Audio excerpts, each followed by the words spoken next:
됐어요. 그 다음에 이제 248쪽에 그 부동산 금융인데요. 금융 쪽이 중요하죠. 한 5개 정도 나오죠. 그래서 그 제1장에 금융의 기초개념 그랬는데요. 개념 보시면 금융이란 자금의 융통을 의미하며 부동산 금융이란 부동산을 취득하거나 부동산을 개발하는 데 필요한 자금을 융통하는 걸 말한다. 그러니까 이제 금융이란 단어가 뭐 자금, 융통 뭐 이런 데서 따왔다 그 이야기네, 그죠? 그래서 화폐, 돈이 왔다 갔다 하는 금융이란다. 그럴 때 이제 그 밑에 기능 그런 건 뭐 천천히 보셔도 되겠고요. 3번에 보니까 소비자 금융과 공급자 금융이다 그랬는데 이 소비자 금융은 뭐고 공급자 금융은 뭐냐? 우리가 흔히 이제 소비자, 집을 사고자 하는 사람들이 돈을 빌려가는 걸 저당대부라고 보통 합니다. 저당대부.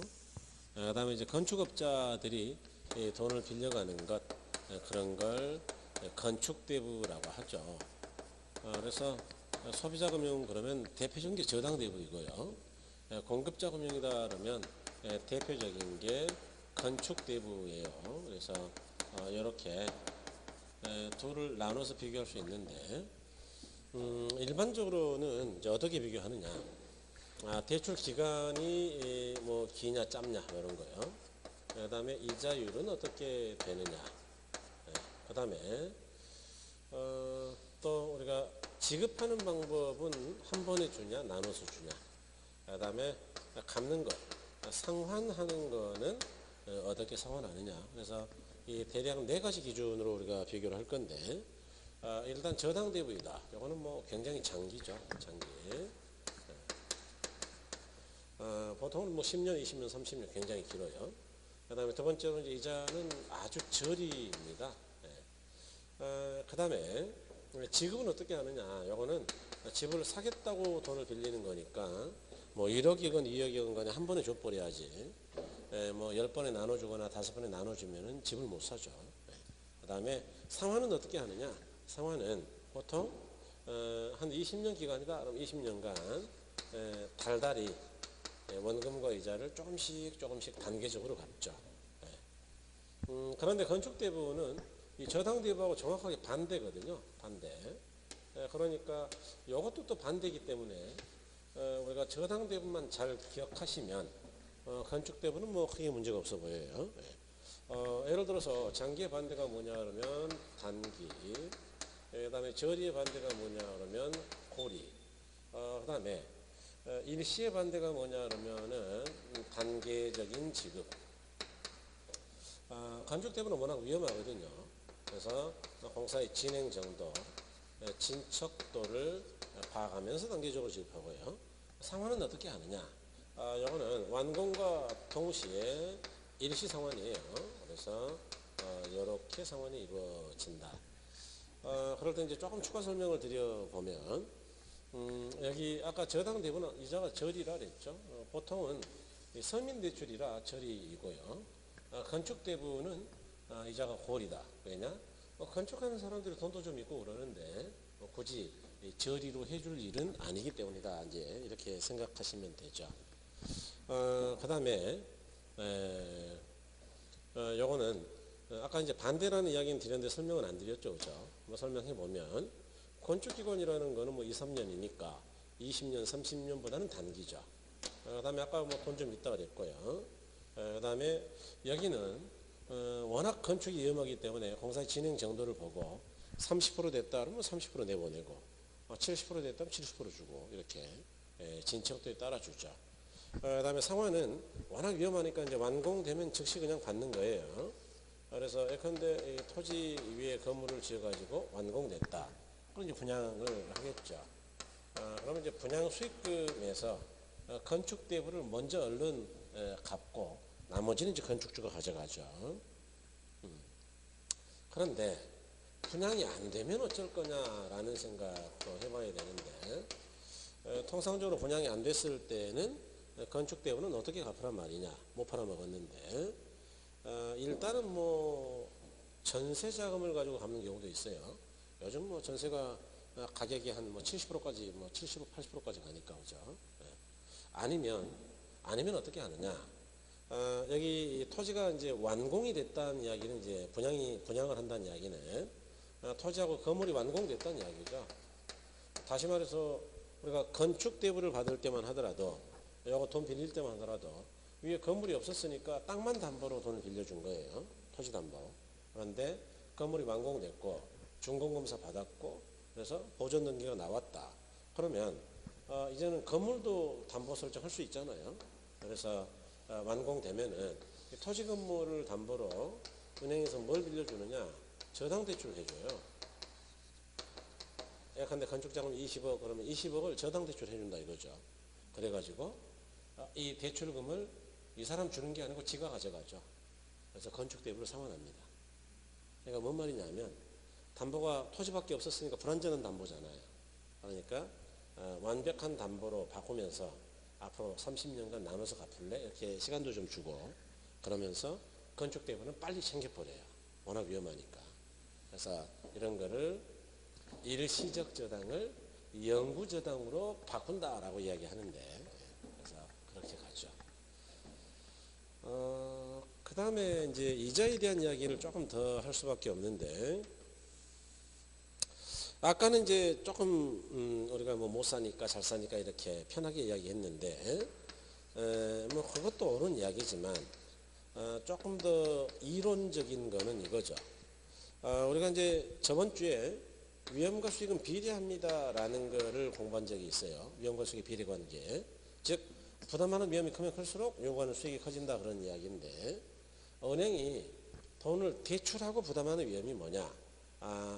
다시 돈을 대출하고 위험을 부담하면 요구하는 수익이 뭐냐? 그게 이자죠, 이자. 은행이 벌고자 하는 게 이자 수익인데 그러면 은행이 부담하는 위험이 크면 이자가 높단 말이냐? 그렇다 그 이야기죠. 그래서 요거는 워낙 위험하니까 건축은 고리예요. 고리. 요거는 비교적 위험이 작아서 저리입니다. 어째서 위험이 작냐? 담보가 확실하니까 담보. 그러니까 경매를 해버리면 받아낼 수 있는 거니까. 그래서 그렇게 가는 거죠. 그래서 이제 이거는 앞으로도 뭐 많이 쓸 거예요, 이거요. 여러 군데 쓸 겁니다. 그래서 우리가 이 원리를 가지고 여러 가지를 해결할 수 있겠네요. 조금 이따가도 좀 해보죠. 뭐. 자, 그래서 거기 보시면 249쪽에 소비자 금융 보시면 주택 소비금융이란 소비자들의 주택을 구입하거나 주택 개량을 용이하게 하는데 그 목적이 있는 소비자 금융이다. 바로 이번에 주택 소비금융 공급자 금융에 비해 대부 조건이 장기 저리이고 대출은 일시에 상환은 분할로 이렇게 되어 있네요. 그 다음에 두 번째 이제 공급자 금융이죠. 그래서 주택 개발 금융이란 주택의 생산 및 공급을 활성화하기 위해 주택 건설업자 등에게 건축 자금을 대출해 주는 것을 목적으로 하는 공급자 금융이다. 바로 2번 소비자 금융에 비해 대부 조건이 단기 고리이며 대출은 건축 공정에 따라 단계적으로 제공되고 진척도에 따라 상환은 완공과 동시에 일시불로 이루어진다 그랬죠. 이때 건물이 완성되면 차입자는 완성된 건물을 담보로 저당 대출을 받고 그 이야기예요. 저당을 설정하고 저당 대부를 받아서 건축 대부를 갚는다. 아까 이제 설명한 그거죠. 영구 저당을 지원한다 이게. 그래서 이렇게 이야기합니다. 그 다음에 이제 그 뒤에 뭐 지분이나 부채 안 중요합니다. 그런 건 아직은. 그래서 이제 우선 놔두시고 어디를 가보느냐 하면 253쪽으로 한번 가보죠. 253쪽 저당의 상환 쪽인데요. 여기에 이제 조금 아무래도 뭐 계산도 있고 그래서 조금 복잡하거든요. 그런데 그 이전에 우리가 이제 뭐 이런 거를 한번 정리를 해보고 가죠. 투자 이론에서 우리가 이제 저번에 그런 거는 했죠. 뭐 일시불의 현가, 내가, 연금의 현가, 내가, 그다음에 저당상수, 감채기금 개수 이렇게 6가지 개수를 했는데 그때는 개념하고 역수관계까지는 했어도 계산은 안 해봤죠. 계산은 이제 1, 2월달에 한다 했는데 오늘 그 중에 일부를 이제 계산을 해볼 예정이에요. 그래서 앞으로 이제 뭐 이렇게 계산이 됩니다라는 걸 좀 보여드릴 텐데 뭐 별로 어렵지 않습니다. 예를 들어서 우리가 1,000만 원을 대출받았다.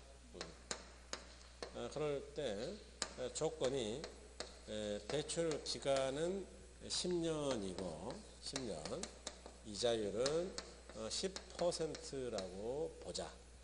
그럴 때 우리가 얼마를 갚아야 될 것이냐 라는 걸 계산할 때는 돈을 빌렸을 때는 우리가 저당 상수를 가지고 계산한다 그랬죠. 미래 목돈 만든다. 즉 빌린 게 아니다 그러면 감액기금이고 빌렸을 때는 저당이다. 그럴 때 여기 10% 10년일 때 저당 상수는 얼마냐? 0.16311이에요. 다시 말해서 우리가 계산을 할 때 공식을 쓰는 건 아니에요. 공식을 쓰는 게 아니고 이와 같이 각각의 계수들을 드립니다. 문제에서. 그러면 그 계수들을 써먹을 줄만 알면 되는 거예요. 그래서 이제 그걸 오늘 하자는 건데 소수점 아래로 하나, 둘, 셋, 넷, 다섯 자리까지를 암산으로 하려면 너무 힘드니까 이거 다 지워버리고 딱 두 자리만 가지고 계산할게요. 그럴 때 우리가 오늘 1원 빌렸다. 1원 대출을 받았을 때 얼마 갚아야 되느냐? 해마다 0.16원씩 갚으면 됩니다. 0.16. 그래서 이거를 10번 갚으면 이 안에 원금 0.1원 정도가 원금이겠네요. 나머지 이자 뭐 이렇게 해가지고 다 갚게 돼요. 그러면 만일 10원을 빌리면 어떻게 되느냐? 요거는 1원을 빌렸을 때 갚는 거에 당연히 10배를 갚아야 되죠. 10배 빌렸으니까. 그러면 얼마를 갚단 말이냐? 1.6원씩. 그래서 이걸 쭉 갚으면 되겠어요. 그러면 만약에 우리가 100원을 빌리면 어떻게 되는 거냐? 100원. 그럴 때는 그렇죠. 1원 빌렸을 때 100배를 갚아주면 되겠어요. 그래서 16원씩 쭉 10번 갚으면 되죠. 다시 말해서 우리가 100원 대출했다.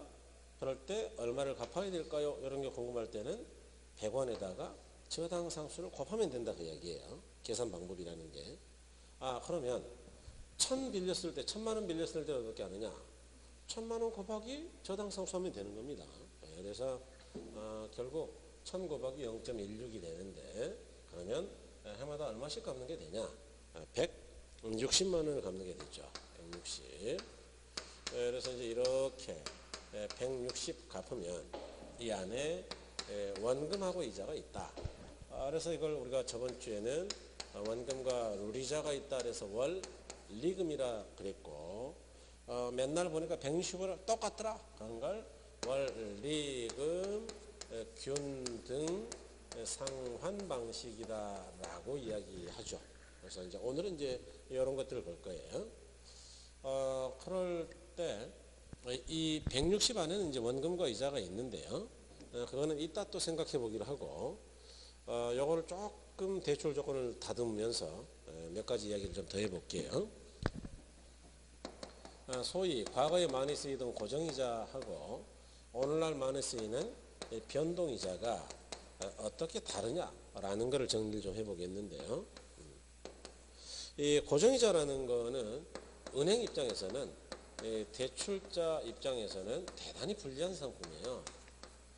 이런 걸 이자율 위험에 빠진다 또는 금리 위험에 빠진다라고 이야기하는데 어쨌든 이러한 위험을 차입자에게 전가 좀 시켜야 되겠다.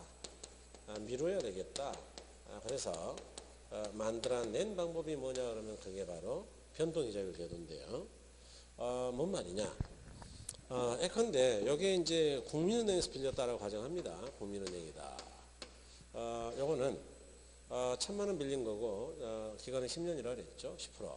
그럴 때 10%는 고정이자라고 가정하자. 고정이자. 지금은 뭐 요때지만 대출은 3년 전에 했다. 3년 전에. 그럴 때 이 3년 전에 1,000만 원 빌릴 때 상황이 어떠했느냐. 아까 저당 대부는 장기 저리라고 이야기 드렸죠. 그럼 이 저리가 뭐냐 이야기인데 이 당시만 해도 시장 이자가 뭐 10% 정도 됐다. 그러니까 뭐 국민은행이 돈 벌자고 10%보다 많이 받아가지고 이익을 본 것도 아니고 그렇다고 바보같이 손해본 것도 아니에요. 딱 한 번전 정도 한 거죠, 혼자. 그런 걸 저리라고 합니다. 크게 돈 되지 않는 것. 그러니까 이제 국민은행은 그때 저리로 대출을 한 거죠. 그런데 이제 3년이 지난 시점에서 시장 이자는 뭐 맨날 바뀌어요. 그래서 시장 이자가 15%까지 상승하면 어떻게 되느냐, 이제 요거 생각 좀 해보죠. 아무리 국민은행이라도요, 지금 현재처럼 시장 이자가 15%로 올라가면 지금 신규 대출하는 거는, 즉 지금으로부터 앞으로 10년간 똑같이 1,000만 원 빌려줄 때는 그 이야기예요. 그럴 때는 당연히 시장 이자 정도는 받습니다. 15%. 그런데 3년 전에 대출했던 기존 대출은 쭉 10년간 10%만 받기로 했으니까 이거는 못 올려받죠. 그러니까 이 기존 대출은 신규 대출에 비해서 상대적으로 손해를 보는 거예요. 대출자는. 그래서 수익 손실의 위험이 있다, 이렇게 이야기하죠. 그 다음에 그러면 시장이자가 올라갈 때 손해봤으니까 시장이자가 내려가면은 대출자가 이익이냐? 그러죠. 그런데 시장이자가 5%로 내려갔다. 그 이야기는 지금 신규 대출이라면 당연히 5% 정도로 대출할 것이다 이야기고, 그러니까 기존에 했던 대출은 내려줄 이유가 없으니까 더 받고 있는 거죠, 상대적으로. 그래서 대출자는 이익이다 그 이야기예요. 그런데 차입자가 또 그렇게 또 만만한 사람들은 아니어서 어떤 일이 벌어지느냐. 차입자는 뭐 국민은행과 거래하는 게 아니고 이쪽 저쪽 거래하죠.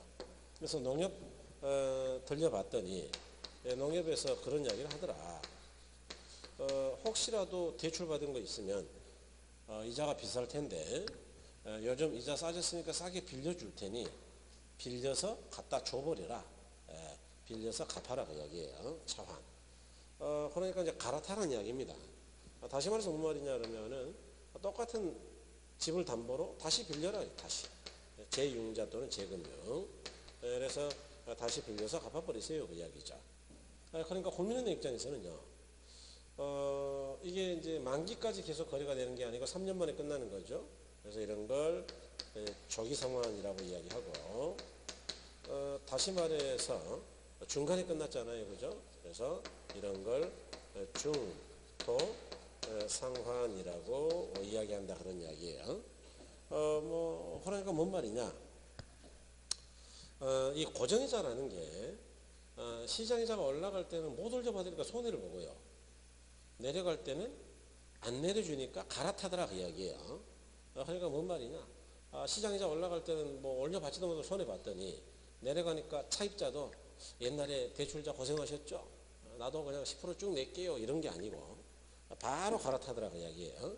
그러니까 대출자 입장에서는요, 이자율이 올라가도 문제 내려가도 문제 대단히 위험한 거죠.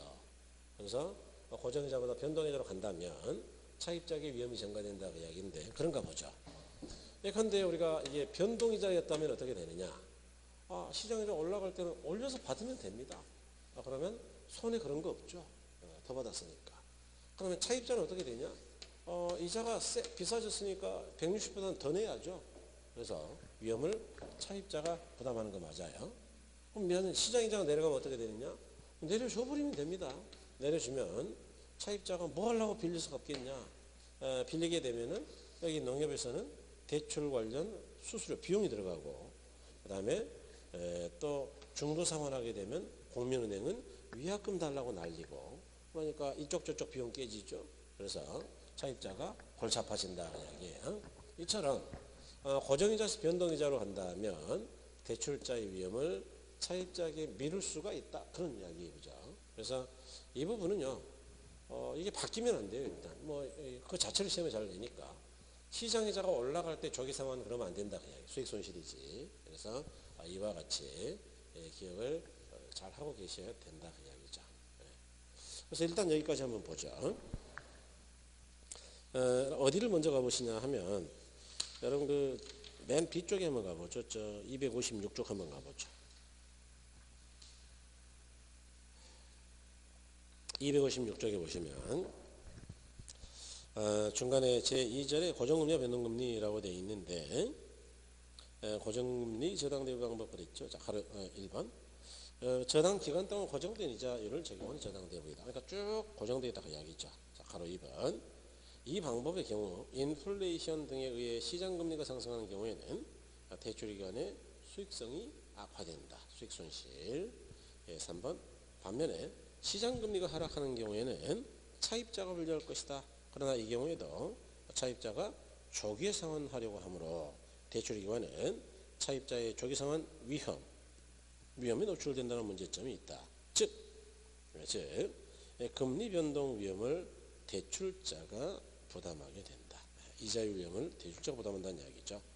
4번 그러므로 대출기관은 고정금리로 대출할 경우에는 변동금리로 대출하는 경우보다 초기금리를 높이는 것이 일반적이며 조기상환을 할 경우에도 일정 기간 동안 차입자에게 조기상환 수수료를 부과하는 것이 보통이다.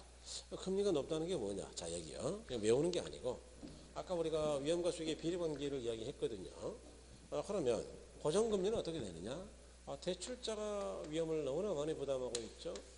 그런데 변동금리는 대출자는 남에게 밀어버렸으니까 위험 부담이 당연히 적죠. 그래서 위험과 수익이 비례하면 위험이 높을수록 높은 이자를 받을 거고 위험이 낮을수록 낮은 이자를 받겠죠. 그러니까 항상 대출 초기에는 고정이자가 비싸요. 그래서 이렇게 정리하시면 되죠. 그 다음에 변동이자죠.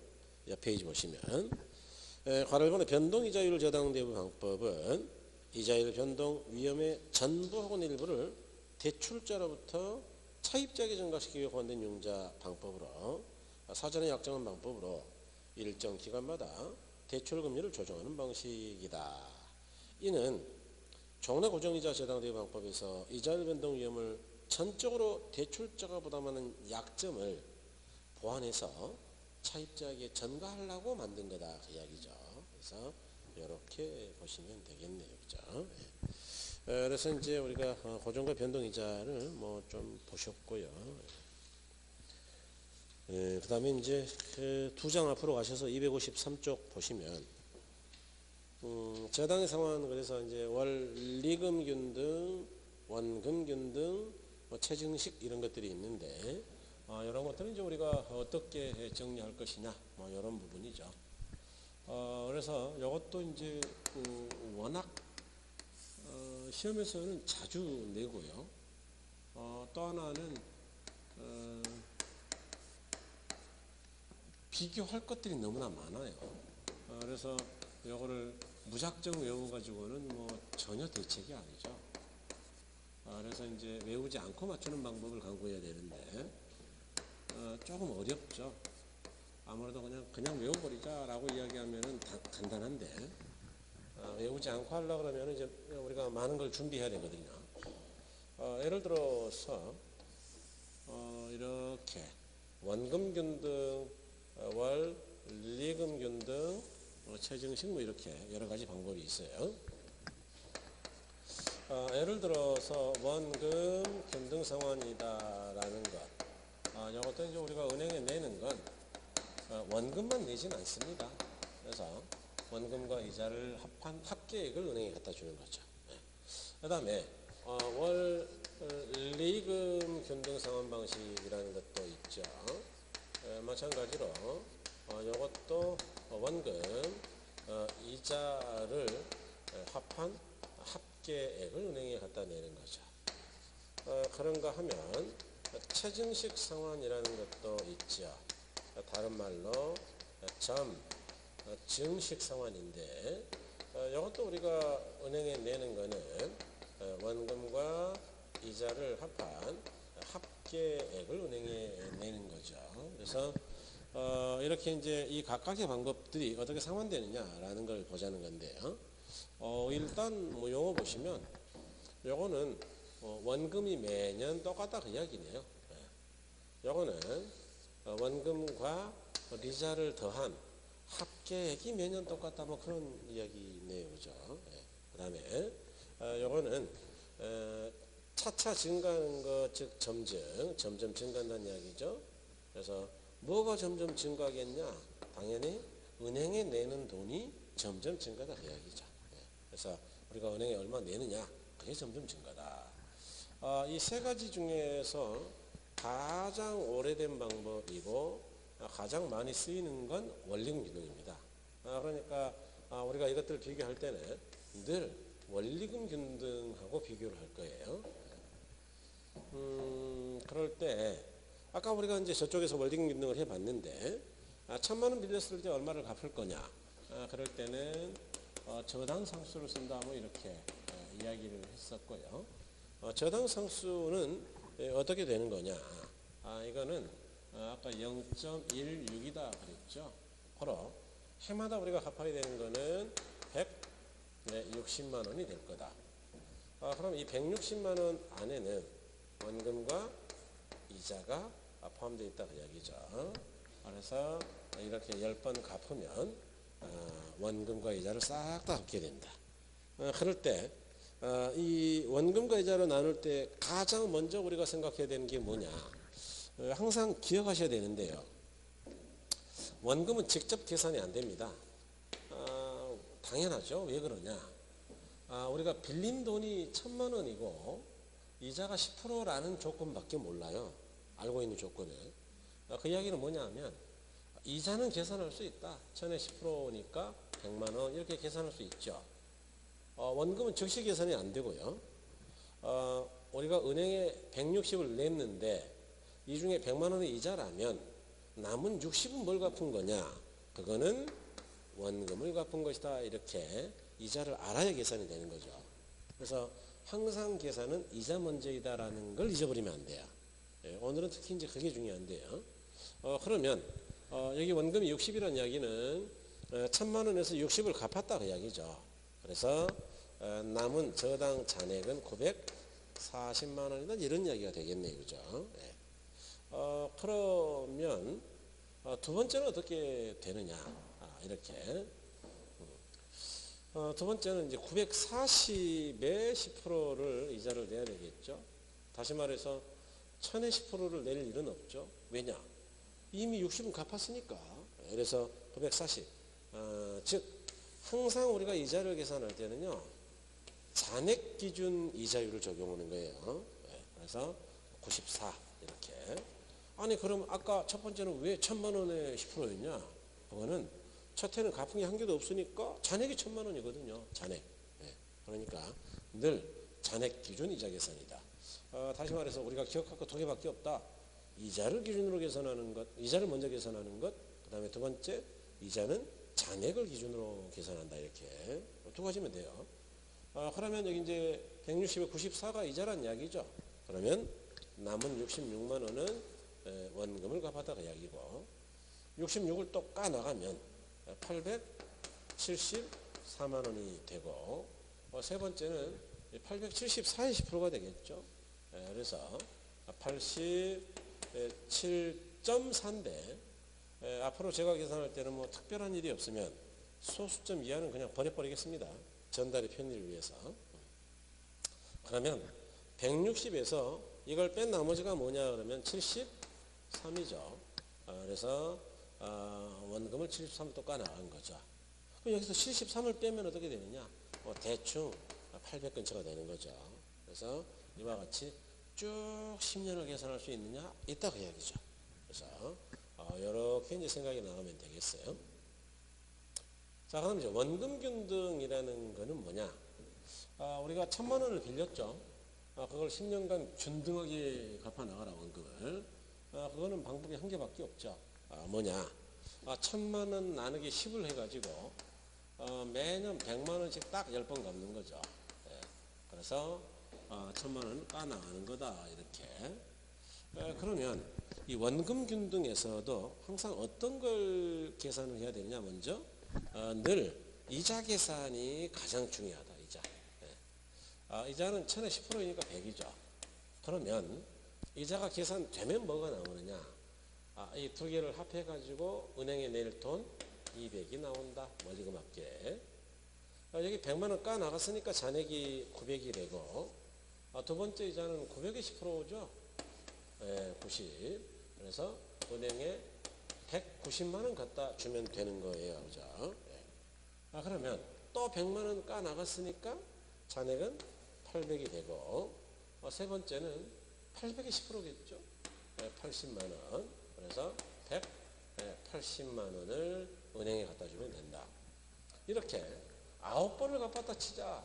그러면 이제 원금은 900을 까 나간 것이고 남아있는 잔액은 꼴랑 100만 원 남았다. 그러면 마지막 이자는 100만 원의 10%.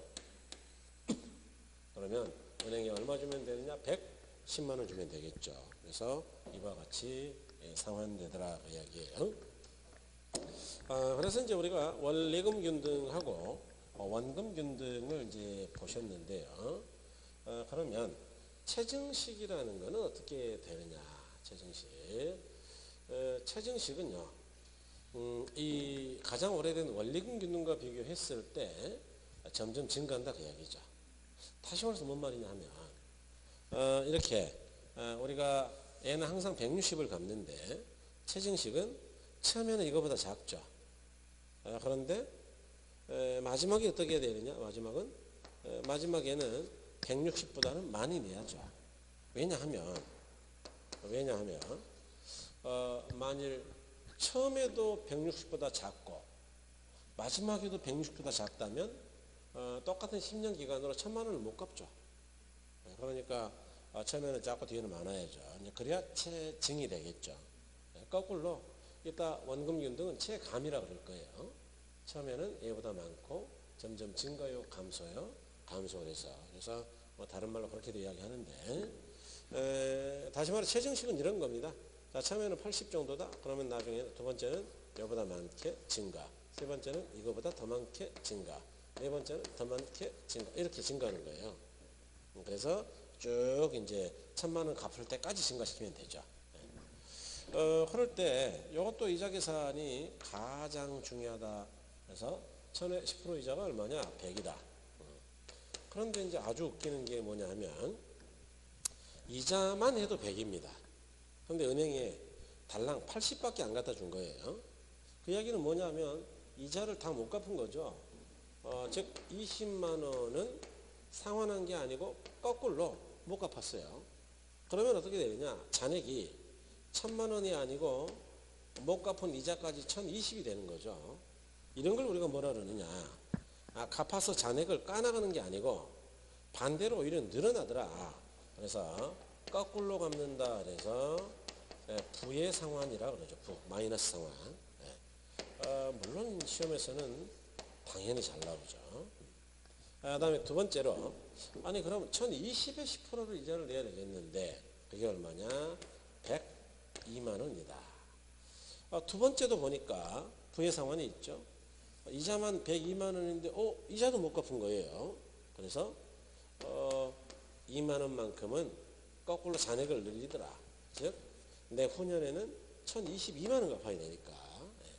그래서 두 번째도 부의 상환이 있고 세 번째는 1022에 10%가 되니까 102만 원이다. 소수 좀 버리니까요. 그런데 은행에 120 갖다 줬다는 이야기는 뭐냐? 이제 와서 이 중에 이자가 102만 원이니까 18만 원의 원금을 갚아 나간다 그 이야기죠. 그래서 뺐더니 1004만 원이 되더라. 그러면 네 번째는 1004만 원의 10%가 이자겠네요. 그래서 100만 원이고 그런데 은행에 170 줬다는 이야기는 이 중에 100만 원이 이자니까 나머지 70만 원은 원금을 까나간다 이렇게 보겠네요. 그래서 이렇게 상환되는 걸 우리가 체증식이라 한다 그런 이야기죠. 그래서 이 체증식을 우리가 흔히 뭐라고 이야기하느냐? 체증식은 아무래도 장년층보다는 젊은 저소득층에게 유리하다. 왜냐? 40대, 50대에 비해서 30대는 월급이 작죠. 월급이 작으니까 똑같은 천을 빌렸더라도 이렇게 내라면 힘들겠죠. 요거만 내라 일단. 그런데 30대가 뭐 아무리 젊어도 10년, 20년 지나면 언젠가는 또 이제 장년이 되는 거 아니겠어요? 그래서 월급 많아지면 그때 많이 내라 이렇게 이야기할 수 있겠죠. 그래서 이 최정식은 젊은 층에게 굉장히 유리하다. 이런 것도 시험에 잘 나와요. 그래서 이렇게 보시면 된다. 그래서 이제 여기 이제 시험에서는 뭐 이렇게 냅니다. 일단 계산 문제 나오죠. 계산 문제. 요쪽 좀 계산 문제 잘 나오고요. 그다음에 두 번째는 이제 비교하죠. 예를 들어서 초기 기준으로 원금액이 누가 제일 크냐, 뭐 이렇게. 뭐 봤더니 원금 균등이 좀 크죠. 또는 얘랑 둘이 비교하기도 합니다. 또는 얘랑 직접 얘랑 비교하기도 해요. 세 가지를 비교할 수 있네요. 합격을 비교하기도 합니다. 합격. 그다음에 이렇게. 그다음에 잔액을 비교하기도 하죠. 여기는 잔액 900, 여기는 잔액 940, 여기는 1020. 그래서 이 거기다 이제 총상환액이라고 이제 그거는 뭐 한참 뒤에 이야기 드릴 텐데 그것도 비교할 수 있어요. 그러니까 우리가 비교할 게 네 가지에다가 각각 세 세트니까 12가지의 경우의 수가 나오죠. 이쪽도 마찬가지거든요. 후기. 그러니까 외워서 되는 건 사실은 아니고 이걸 이제 근본적으로 해결해야죠. 그래서 이런 부분은 근본적으로 해결하는 것은 반복밖에 없어요. 그래서 뭐 계속 연습하고 계속 강의하고 기회가 날 때마다 그래서 이제 시작을 했으니 앞으로 뭐 엄청나게 자주 할 겁니다. 한 30번 뭐 가까이 하니까요. 그래서 완전히 머릿속에 박히게 만들어 겁니다. 자, 그래서 253쪽에 보시면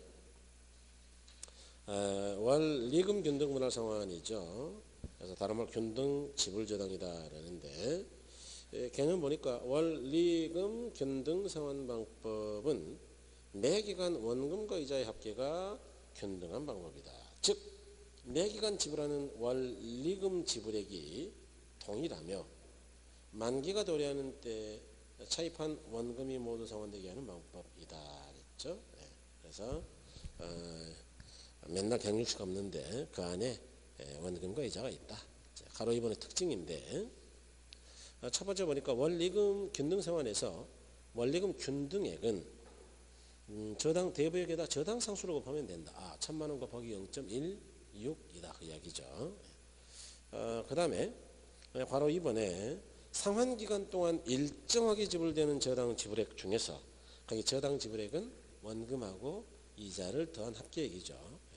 어쨌든 저당 지불액 중에서 기간 초에는 이자 지급액이 많고 원금 상환액은 적지만 기간 말에 가까울수록 이자는 적고 원금은 많아진다. 뭔 말이냐? 여기 있죠, 여기. 이 160 중에서 초기에는 원금보다 이자가 많죠, 이자. 원금은 작고요. 뭐 그럴 수밖에요. 이때는 빌린 돈이 많고 갚은 게 없으니까. 이자는 점점 감소하죠. 왜냐? 점점 까나가니까. 그래서 뒤로 가면 이자가 점점 감소해가지고 이 중에 이자는 조금밖에 안 되고 원금은 점점 자라가지고 어마어마한 양의 원금이 되겠죠. 그래서 그 이야기하는 거죠. 그래서 이렇게 된다. 그 다음에 괄호 3번의 이 방법은 원금 균등 상환 방법에 비해 초기에는 저당 지불액의 부담이 더 적고 후기에는 부담이 더 큰 방법이다. 그렇죠. 그래서 원금 균등은 초기에는 200만 원 내잖아요. 그런데 얘는 160이니까 적고 그 다음에 최정식은 초기에 80이잖아요. 그죠? 그러니까 얘보다는 많고 그런 이야기예요. 그죠? 그래서 이렇게 된다. 강의하면서 하품하기는 처음이네 진짜. 죄송합니다. 옛날에 그런 일이 있었어요. 근데 그 당시 이제 방문가 저는 이제 강의 좀 오래 했잖아요. 그죠? 그러니까 안 해본 데가 없죠. 그래서 처음에 이제 세롬 쪽이라는 데서 강의를 시작했고 그다음 방문각 쪽으로 갔죠. 이때 방송 강의를 많이 했어요. 이때 이제 막 선생님들 많이 끌고 갈 때입니다. 이때 워낙 체인이 커서 그다음에 이제 랜드스쿨이라는 데 있었고 그다음에 이제 법학원. 그런데 어쨌든 이때 이제 제가 위성방송을 강의를 했거든요. 이제 본사 스튜디오에서 이제 찍으면 실시간으로 이제 위성으로 한 30군데 학원에 송출이 됩니다. 실시간으로. 이제 질문도 받아요. 그러니까 저는 이제 모니터가 몇 개 쭉 있거든요. 그래서 이제 거기 이제 칸이 나뉘어가지고 뭐 학원들 몇 개씩, 한 4개씩 있어요. 이제 앉아 계신 것들이 다 보여요. 사람들이 앉아 있는 게. 막 떠드는 것도 보이고. 그래서 손 들고 질문도 해요. 근데 이게 위성을 타다 보니까 한 15초 정도, 5초에서 15초 시차가 있어요. 아리랑까지 올라갔다가 이제 그게 또 쏘니까. 그러니까 이제 웃기는 게 저쪽에서 이제 질문하잖아요. 질문하면은 화면은 보니까 질문 다 끝났어. 근데 소리가 안 들리니까 한참 있다가 소리 듣고 나서 대답을 해요. 저는 대답 다 했잖아요. 근데 저쪽은 전혀 반응이 없어. 그러다 한 10초 지나가면 아 그렇구나 뭐 네. 그런데 이제 저는 아니었는데 그 당시에 이제 공법 강의하던 모 선생님이 계셨는데 지금은 강의 안 해요. 그분이 이제 공장중개로 국내에서 굉장히 잘하는 분인데 이분이 그 당시에 굉장히 결혼을 늦게 했는데 저보다 나이가 조금 많죠 이분이. 그런데 그때 제가 40대 좀 안 됐을 때니까 40대 중반에 결혼했네요. 진짜 늦게 했죠, 그죠? 이제 그 결혼하고 애가 막 나왔을 때니까 얼마나 잠을 못 자겠어요. 그래가지고 강의하다가 졸았어요. 방송 강의하다가. 더 웃기는 건 졸면서 계속 강의를 한 거예요. 근데 예, 진짜 웃겼던 거는 복개법을 설명하다가 갑자기 건축법을 졸면서 강의한 거예요. 그러니까 이제 듣는 사람들은 난리가 났죠. 뭐야 분명히 사람이 이야기는 하는데 왜 다른 걸 이야기하냐. 그래가지고 굉장히 웃겼던 적이 있어요. 그러니까 뭐 저는 졸면서도 강의하기는 쉽지 않을 것 같은데 이분은 졸면서 긴장하니까 강의를 한 거예요. 그래서 많이 놀려먹었죠 그때. 참 좀 잘하고 많이 놀렸어요. 254쪽의 원금균등 분할 상환입니다.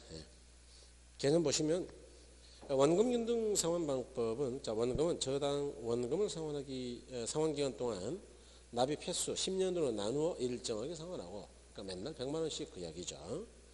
그 다음에 이자는 전기 말의 저당 잔금에 이자율을 곱하여 구한 후 항상 이자는 저당 잔금에다 곱하는 겁니다. 원금과 이자의 합을 상환하는 방법으로 채감식 상환 방법이라고도 한다 그랬네요. 여기는 처음에는 200, 190, 180 점점 줄어드니까 채감식이다. 이 특징 보시면 동그라미 1번에 상환 기간 동안의 원금 상환분은 일정하고 이자는 감소하니까 저당 지불해. 즉 원금과 이자를 더한 금액은 초기에는 많고 200만 원, 뒤로 갈수록 190, 180, 170 점점 작아진다. 바로 2번에 원금 균등 상환 방법은 초기에 원리금 균등 상환 방법보다 저당 지불액이 많으므로 대출자 입장에서 원금 회수가 빠른 방법은 원금 균등 상환 방법이다. 그렇죠. 그러니까 똑같은 천을 빌려줬지만 얘는 일단 그래도 100을 주잖아요. 천에요. 두 번째로 얘는 60 주고 얘는 거꾸로 오히려 잘하네요. 그러니까 원금의 회수가 제일 빠른 게 누구냐 그러면은 원금 균등. 그렇죠. 그 다음에 원리금 균등 마지막으로 최종식 이렇게. 그래서 이제 이걸 가지고 나중에는 이자율도 이야기할 수 있어요. 이자율. 이거는 위험이 적죠. 빨리빨리 받으니까. 그래서 이자가 낮고 이거는 위험이 크죠. 그러니까 이자가 높고 뭐 이렇게도 아까 위험과 수익의 비례 관계를 가지고 쭉 끌고 올 수 있습니다. 그러니까 원리만 알면 한 대여섯 가지를 외우지 않고 다 맞출 수 있는 거예요. 그렇게 가야죠. 그래야지 뭐 다 외우면 뭐 어쩔 거예요. 이거 뭐 이런 넣고 뭐 낮고 막 맨날 외웠다가 나중에 그 기억이 안 되면 또 어쩔 거고. 또 암구 따서 외웠더니 아이고 이거 뭐 이게 도대체 결혼 암구인지 공법 암구인지 뭐 구별이 안 되면 어떡하냐 여기 외웠는데 와 진짜 깝깝하죠. 그 다음에 3번 초기 원금 균등 상환 방법의 저당 지불액이 더 많으므로 1회라도 납부하게 되면 저당 잔금은 가장 적다. 원금 제일 많이 깠으니까. 그 다음에 이제 3번의 체증식이죠. 다른 말로 점증식인데요. 개념 보시면 이 체증식 상환방법은 저당 지불액이 대출 초기에는 적고 시간이 지남에 따라 커지는 저당 상환방법이다. 그렇죠? 그 다음에 특징 보시면 바로 2번에 이 방법은 초기에 지불액이 이자 지급분에도 못 미치는 부의 상환이 발생할 수 있다. 부의 상환이 발생하는 경우에는 저당 잔금이 증가하게 된다. 그러나 저당 잔금이 증가하는 정도보다 저당 지불액이 더 크게 증가하므로 결국 원금과 이자를 모두 상환할 수 있게 된다. 어쨌든 부의 상환이라는 건 뭐냐? 갚는다고 갚았는데 거꾸로 잔액이 저당 잔액이 빌린 저당 원금보다 커지는 현상이에요. 그러니까 마이너스로 갚았다라고 하는 거죠. 잔액이 까져서 적어진다고요? 커진다고요? 커진다. 그런 걸. 그 다음에 이제 가로 3번에 미래 소득이 확실한 젊은 층 또는 부동산에 대해서 예상 보유기간이 단기인 차입자가 이용하기에 적합하다. 이런 정도. 일단 누가 유리하다고요? 젊은 층. 젊은 층. 장년층보다는 젊은 층이 유리하다. 예상 보유기간이 짧은 사람이 좋다는 건 또 뭐냐? 이런 이야기죠. 그런데 우리가 이제 돈을 이빠이 빌려서 투자한다고 가정하죠. 5억짜리를 사는데 내 돈 1억밖에 없어가지고 4억을 빌린다. 그러면요, 야, 이거 이자가 장난 아니죠, 이거. 그러니까 이런 방식으로 갔다가는 죽는 겁니다. 이런 거. 요것도 한 절반 죽죠. 그런데 이런 방식으로 가면 죽지는 않을 거야, 아마 껄떡거려도. 그러니까 이제 그래가지고 한 2, 3년 지났어요. 뭐 간신히 갚았습니다. 셋 중에 제일 작으니까. 그랬더니 2, 3년 지나니까 요놈이 따블이 되면 어떻게 되냐, 따블. 그러면 행복하죠. 10억 되면. 야, 뭐 그때 얘는 원금 깐 게 거의 없어요. 한 3년 갚아봐야. 그러니까 그냥 4억 거의 그냥 주면 돼요. 대신 6억이 남았잖아요.